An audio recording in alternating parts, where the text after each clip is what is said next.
അസ്സലാമലൈക്കും. Hi, hello friends, എല്ലാവർക്കും എൻ്റെ നമസ്കാരം.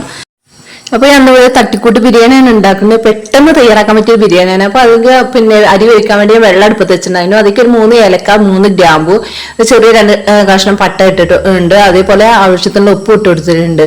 അപ്പോൾ വെള്ളമൊക്കെ തിളച്ച് വരട്ടെ. അപ്പോഴേക്ക് നമുക്ക് അതിലേക്കുള്ള മസാല തയ്യാറാക്കണം. അതുപോലെ തന്നെ നമുക്ക് അതിലേക്ക് ചെറിയൊരു സവാളയാണ് ഞാൻ വറുത്തെടുക്കാൻ വേണ്ടി എടുത്തിട്ടുള്ളത്. അപ്പോൾ അതും കൂടിയും ചെയ്യാം. അതിൻ്റെ പാൻ അടുപ്പത്ത് വെച്ചിട്ടുണ്ട്. ഞാൻ ദമ്മിടുന്ന ബിരിയാണി പോട്ട് തന്നെ വെച്ചിട്ടുള്ളത്. അതിലേക്ക് കുറച്ച് ഡാൽഡയും അതേപോലെ കുറച്ച് വെളിച്ചെണ്ണയാണ് ആഡ് ചെയ്തിട്ടുള്ളത്.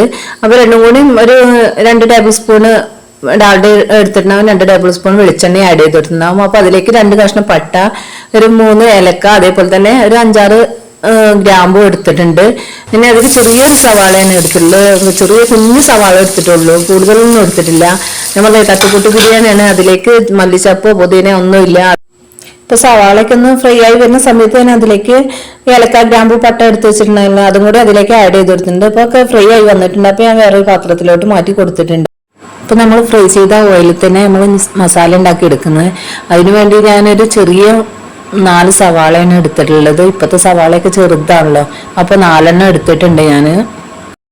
4 പച്ചമുളക്, പിന്നെ കുറച്ച് ചെറിയുള്ളി, ഇഞ്ചി, വെളുത്തുള്ളി ഒക്കെ കല്ലിൽ ചതച്ചെടുത്തിട്ടുള്ളത്. അപ്പൊ ഞാൻ ആദ്യം അതിലേക്ക് 1 ടീസ്പൂണ് വലിയ ജീരകം ആഡ് ചെയ്തിട്ടുണ്ട്. ഇഞ്ചി, വെളുത്തുള്ളി ചതച്ച് ഇട്ടിട്ട് ബിരിയാണി വെക്കുമ്പോൾ പേസ്റ്റ് ഉണ്ടാക്കുന്നതിലേറെ ടേസ്റ്റ് ചതച്ചെടുക്കുന്നതിന്. ഇനി പച്ചമുളകും ഇട്ടെടുത്തിട്ട് അതിലേക്ക് ചെറിയുള്ളി ചതച്ച് ഇട്ട് കൊടുത്തു. ഇനി അതിന്റെ പച്ചമുളക് മാറി വരുന്ന സമയത്ത് നമുക്ക് അതിലേക്ക് സവാള ആഡ് ചെയ്ത് കൊടുക്കാം.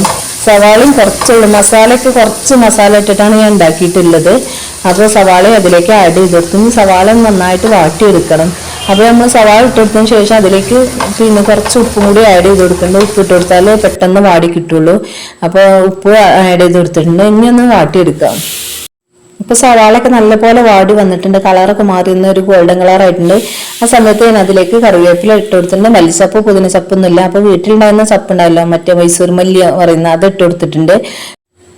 പിന്നെ ഇതിലേക്ക് എടുക്കുന്ന മസാലപ്പൊടി 1/2 ടീസ്പൂൺ ജീരകപ്പൊടി, 1 ടീസ്പൂൺ കുരുമുളക് പൊടി, 1/4 ടീസ്പൂൺ ഗരം മസാല, ഒരു 3/4 ടീസ്പൂൺ മുളക് പൊടി, 1/2 ടീസ്പൂൺ മഞ്ഞൾപ്പൊടിയാണ് ഇട്ട് കൊടുത്തിട്ടുള്ളത്. ഞാൻ മസാലയുടെ പച്ചമണം മാറുന്ന വരെ ഒന്ന് വഴറ്റി കൊടുക്കണം. മസാല പച്ചമണം മാറി വരുന്ന സമയത്ത് നമുക്ക് അതിലേക്ക് ഞാനൊരു 3 ടൊമാറ്റോ എടുത്തിട്ടുണ്ട്. ചെറിയ 3 തക്കാളിയാണ് എടുത്തിട്ടുള്ളത്. അപ്പൊ അതും കൂടി അതിലേക്ക് ആഡ് ചെയ്ത് കൊടുത്തിട്ടുണ്ട്. നല്ല ചെറുതാക്കി അരിഞ്ഞെടുത്തിട്ടുണ്ട്. എന്നാലും പെട്ടെന്ന് തക്കാളി വെന്ത് കിട്ടുള്ളൂ. അപ്പൊ നമുക്ക് 2 മിനിറ്റ് അടച്ചു വെച്ചിട്ട് വേവിച്ചാൽ പെട്ടെന്ന് വെന്ത് കിട്ടും. 2 മിനിറ്റ് കഴിഞ്ഞപ്പോൾ തക്കാളിയൊക്കെ നല്ലപോലെ പേസ്റ്റ് ആയി വന്നിട്ടുണ്ട്. ആ സമയത്ത് ഞാൻ കഴുകി വൃത്തിയാക്കി വെച്ച ചിക്കൻ അതിലേക്ക് ആഡ് ചെയ്ത് കൊടുത്തിട്ടുണ്ട്. ഇനി ചിക്കൻ ഒന്ന് തിളച്ച് വന്നാൽ മതി. ചിക്കനെല്ലാം നല്ല വേവിച്ചെടുക്കൊന്നും വേണ്ട. ഇനി അതിലേക്ക് ഞാൻ ഒരു 2 ടേബിൾ സ്പൂൺ വെള്ളം കൂടി ആഡ് ചെയ്ത് കൊടുത്തിട്ടുണ്ട്. അല്ലാതെ വെള്ളം ആഡ് ചെയ്യുന്നൊന്നുമില്ല അതിൽ. ചിക്കൻ തന്നെ വെള്ളം ഉണ്ടാവുമല്ലോ. അപ്പൊ ചിക്കൻ നന്നായിട്ട് വേവിച്ചെടുക്കുന്നൊന്നുമില്ല. ചിക്കൻ ഒന്ന് മൂടി വെച്ചിട്ട് അതിന്റെ ബബിൾസ് വരുമല്ലോ, ബബിൾസ് വരുന്ന സമയത്ത് നമുക്ക് ഫ്ലെയിം ഓഫ് ചെയ്തിട്ട് ഒന്ന് മാറ്റി വെച്ചാൽ മതി അത്. പിന്നെ അതിലേക്ക് തൈരൊന്നും ആഡ് ചെയ്തിട്ടുണ്ടായില്ല. അപ്പോൾ കുറച്ച് കട്ടി മോരുണ്ടായിരുന്നു, നല്ല കട്ടിയില്ല തിക്കായിട്ടുള്ള മോരായിരുന്നു. അപ്പോൾ അതൊരു 1/4 കപ്പ് ആഡ് ചെയ്ത് കൊടുത്തിട്ടുണ്ട്. നാരങ്ങ നീര് ഒന്നും ആഡ് ചെയ്തിട്ടില്ല, അതുകൊണ്ടാണ് ഞാൻ മോര് ആഡ് ചെയ്ത് കൊടുത്തത്. അതുകൊണ്ട് പുളി കൂടുണ്ടാക്കും ഒന്നും ചെയ്യുന്നില്ല. എന്നിട്ട് നന്നായിട്ടൊന്ന് മിക്സ് ചെയ്തെടുക്കാം. അപ്പോഴേക്കും നമ്മളെ റൈസൊക്കെ നന്നായിട്ട് വെന്ത് വന്നിട്ടുണ്ട്. നല്ല വെന്ത് പോകരുത്, 90% വെന്താൽ മതിയല്ലോ റൈസ് ദമ്മിടാൻ വേണ്ടിയിട്ട്. അപ്പോൾ ഇനി ദമ്മൊക്കെ ഇട്ട് വെക്കുകയാണ്. ഞാൻ ആ ചിക്കൻ്റെ മുകളിൽ റൈസ് ഇട്ട് കൊടുത്തിട്ട് ഞാൻ വറുത്ത് വെച്ച സവാള അതിലേക്ക് ഇട്ട് കൊടുത്തു. പിന്നെ ഞാൻ കുറച്ച് പച്ചജീരകം കൂടി അതിലേക്ക് ഇട്ട് കൊടുത്തിട്ടുണ്ട്. ഇനി അതിന്റെ മുകളിൽ ലാസ്റ്റ് കുറച്ച് ഗരം മസാല, 1 ടീസ്പൂൺ ഗരം മസാലയും അതേപോലെ തന്നെ 1 ടേബിൾ സ്പൂൺ നെയ്യും കൂടി അതിലേക്ക് ആഡ് ചെയ്ത് കൊടുത്തിട്ടുണ്ട്.